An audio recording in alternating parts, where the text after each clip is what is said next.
अस्सलाम वालेकुम मम्मीज़, कैसी हैं आप लोग। आज का एक सवाल है कि कौन सी हामला ख़वातीन को खजूर नहीं खानी चाहिए। यूजुअली तो ये देखा गया है ना कि खजूर बहुत अच्छी ग़िज़ा मानी जाती है हामला ख़वातीन के लिए जो प्रेगनेंसी में होती हैं। तो लेकिन कौन सी ऐसी ख़वातीन हैं जिन्हें दौरान हमल खजूर नहीं खानी चाहिए और उसका क्या रीज़न है। तो आज इस पॉइंट पे हम बात करेंगे। मैं हूँ डॉक्टर हिरा कोमल और प्रेगनेंसी इशूज़ के हवाले से इस चैनल पर आपको गाइड दे रही हूँ। सबसे पहले तो हम ये देखते हैं कि जब प्रेगनेंसी होती है तो उसमें कौन सी ग़िज़ाएँ आपको खानी चाहिए। यूजुअली कहा जाता है तमाम तरह की ग़िज़ाएँ आप खा सकती हैं। 2-4 तरह के फ्रूट्स होते हैं, उससे अवॉइड करना होता है, जैसे अनानास है, पपीता है या इस तरह की चीज़ें हैं। तो कच्चा पक्का अंडा है, तो इन चीज़ों से आपको अवॉइड करना होता है। अदरवाइज़ आप दौरान हमल बहुत सारी ग़िज़ाएँ आराम से खा सकती हैं। जिस चीज़ का दिल चाह रहा है डॉक्टर्स ये कहते हैं कि आपको वो खाना चाहिए, कोई प्रॉब्लम नहीं होती है। लेकिन प्रॉब्लम कब होती है, जब आपको अगर वेट बढ़ा हुआ है या आपको गेस्टेशनल डायबिटीज़ हो, शुगर हो दौरान हमल, चाहे वो हमल से पहले हुई हो या हमल के दौरान हुई हो। तो अगर आपको शुगर है दौरान हमल तो आपको कुछ चीज़ों से एहतियात करनी होती है। वो चीज़ें कौन सी हैं? एक तो वो खाने जिनका ग्लाइसेमिक इंडेक्स ज़्यादा हो, उससे अवॉइड करना होता है, और वो खाने जो शुगर को बढ़ा दें या शुगर को स्पाइक कर दें, तो उससे आपको एहतियात करनी होती है। अदरवाइज़ आप हर तरह की चीज़ें खा सकती हैं। अब बात करते हैं कि आपको किस तरह से मालूम होगा कि आपको शुगर हो गई है दौरान हमल। तो कुछ सिम्टम्स होते हैं जो आप अगर अपनी डॉक्टर को बताती हैं और फिर वो उस बेस पे आपका टेस्ट करवाती है। एक ब्लड टेस्ट होता है जो शुगर को बताता है कि आपको दौरान हमल शुगर तो नहीं हो गई, तो ये ब्लड टेस्ट बताता है। तो अब वो कौन से सिम्टम्स है पहले ये देख लेते हैं कि अगर एक माँ को ये सिम्टम्स महसूस होते हैं तो फिर ये चीज़ जो है दौरान हमल शुगर की अलामत है। सबसे पहले तो ये है कि आपको ब्लड विजन दिखेगा, धुंधला नज़र आएगा। हमल का कोई सा भी महीना है, अगर आपको धुंधला दिख रहा है, सर में चक्कर आते हैं या आंखों के आगे चमक आती है, तारे से दिखते हैं, तो ये चीज़ आप अपनी डॉक्टर के साथ ज़रूर डिस्कस कीजिए, क्योंकि हो सकता है कि आपकी शुगर डाउन हो रही हो या शुगर बढ़ रही हो, तो ये शुगर स्पाइक को भी इंडिकेट करता है। तो डॉक्टर आपका एक टेस्ट करवाएगी।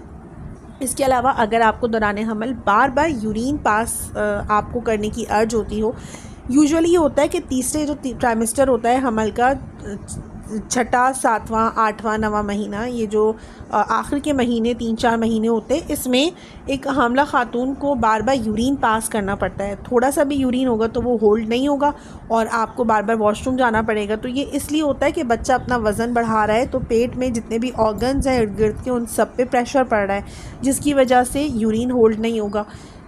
तीसरी चीज़ ये है कि अगर आपको चक्कर आ रहे हैं या सुबह सोकर उठने के बाद थकावट कंटिन्यूसली हो रही है, और वो जो थकावट का एहसास है ये बहुत ज़्यादा है, नॉर्मल थकावट से ज़्यादा है, आपको लगता है कि ये इतनी थकावट है, मैंने खाना पीना कर लिया, खाने के बाद भी मुझे थकावट हो रही है, वो एनर्जी फील नहीं हो रही है। तो ये कुछ सिम्टम्स होते हैं जो हो सकता है कि आपको दौरान हमल शुगर या डायबिटिक होने की निशानदही करते हैं।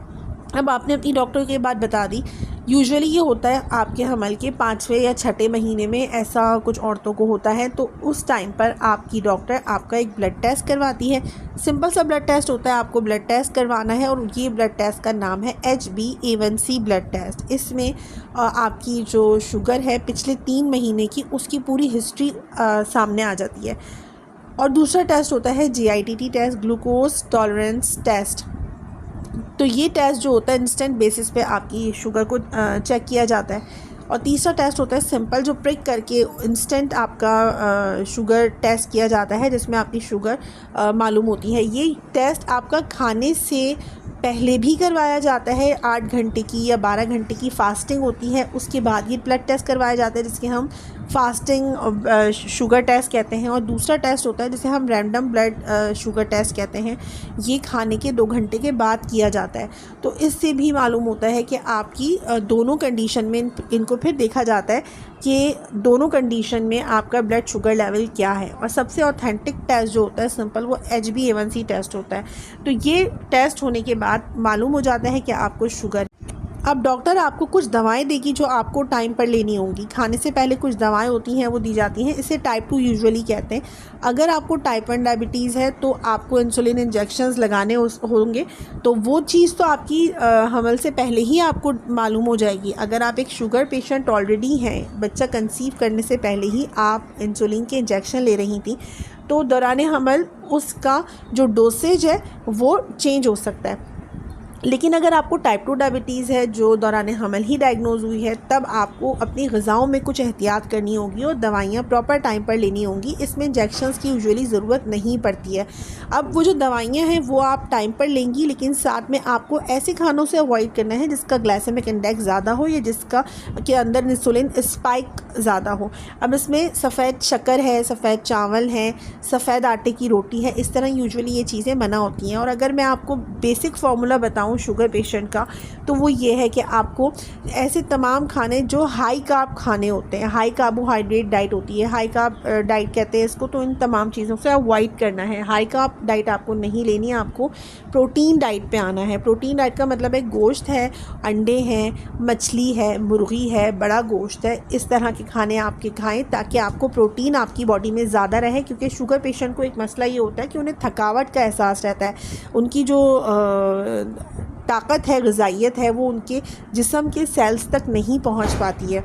तो आपको क्या करना है, आपको प्रोटीन डाइट ले, इसमें मछली है, अंडे हैं, चिकन है और बड़ा गोश्त है, ये तमाम तरह के जो गोश्त वाले खाने होते हैं ये आपको खाने अपनी डाइट का हिस्सा बनाने हैं। और आपको, क्योंकि ये क्या करते हैं खाने, आपके जिस्म में एनर्जी को स्टोर करके रखते हैं। और जितनी भी हाई कार्ब डाइट है, जो कार्बोहाइड्रेट जिसके अंदर मौजूद होता है, नशास्ता मौजूद होता है, उससे अवॉइड करना है। अब हाई कार्ब डाइट क्या होती है, इसमें आपके आलू आ गए और गंदम की रोटी आ गई और चीनी आ गई, सफ़ेद शक्कर, आप ब्राउन शुगर ले सकती हैं अल्टरनेट में, और सफ़ेद चावल आ गए।